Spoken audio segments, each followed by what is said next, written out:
you today with feelings of profound sorrow. Throughout her life, Her Majesty the Queen, my beloved mother, was an inspiration and example to me and to all my family. And we owe her the most heartfelt debt any family could owe to their mother, for her love, affection, guidance, understanding, and example.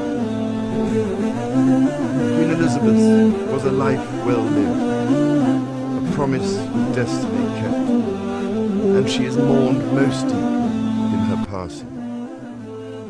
That promise of lifelong service I renew to you all today.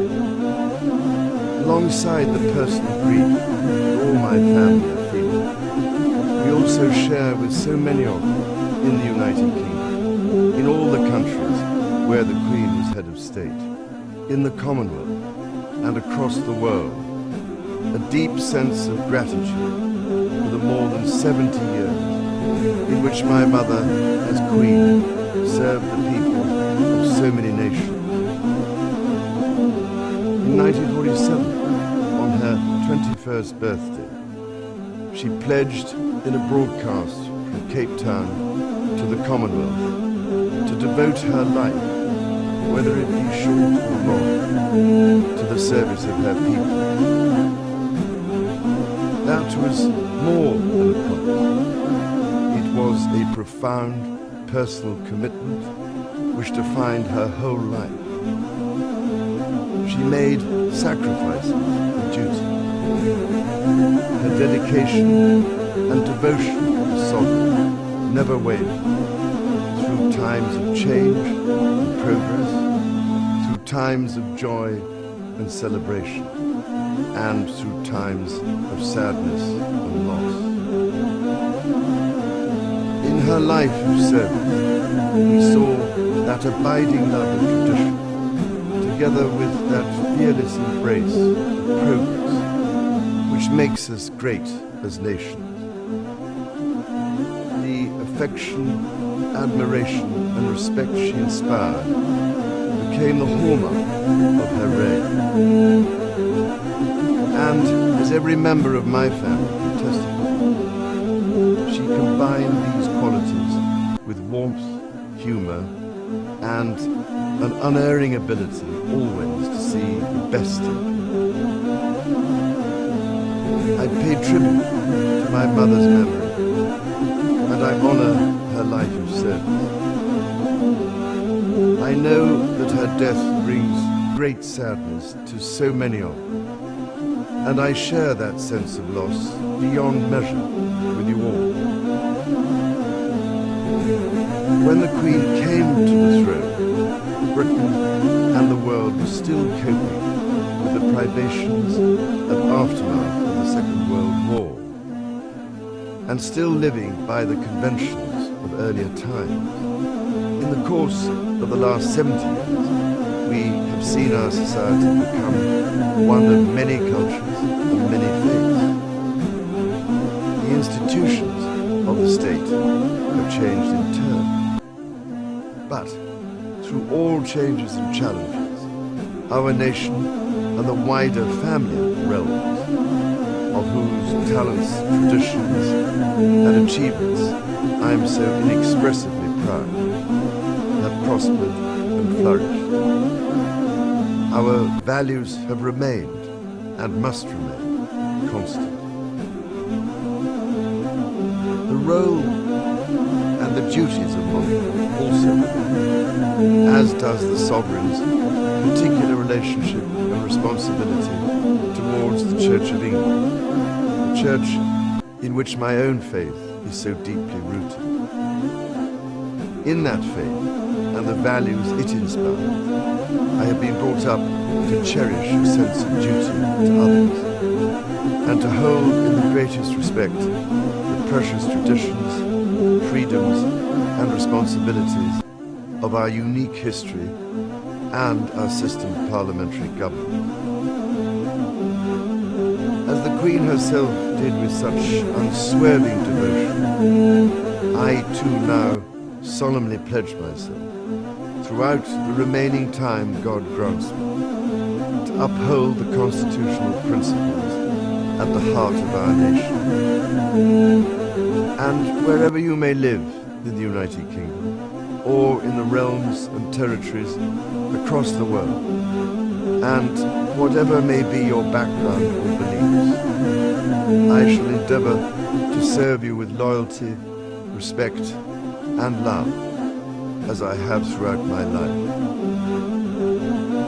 My life will of course change as I take up my new responsibilities. It will no longer be possible for me to give so much of my time and energies to the charities and issues for which I care so deeply. But I know this important work will go on in the trusted hands of others. This is also a time of change for my family. I count on the loving help of my darling wife, Camilla. In recognition of her own loyal public service since our marriage 17 years ago, she becomes my Queen Consort. I know she will bring to the demands of her new role the steadfast devotion to duty on which I have come to rely so much. As my heir, William now assumes the Scottish titles which have meant so much to me. He succeeds me as Duke of Cornwall and takes on the responsibilities for the Duchy of Cornwall, which I have undertaken for more than 5 decades. Today, I am proud to be creating Prince of Wales to Wissel Cymru, the country whose title I've been so greatly privileged to bear during so much of my life and duty. With Catherine beside him, our new Prince and Princess of Wales will, I know, continue to inspire and lead our national conversations, helping to bring the marginal to the centre ground, where vital help can be given. I want also to express my love for Harry and Meghan as they continue to build their lives overseas. In a little over a week's time, we will come together as a nation, as a common, and indeed a global community, to lay my beloved mother to rest. In our sorrow, let us remember and draw strength from the light of her example. On behalf of all my family, I can only offer the most sincere and heartfelt thanks for your condolences and support. They mean more to me than I can ever possibly express. And to my darling Mama, as you begin your last great journey to join my dear late Papa, I want simply to say this: thank you. Thank you for your love and devotion to our family and to the family of nations you have served so diligently all these years. May flights of angels sing to thy rest.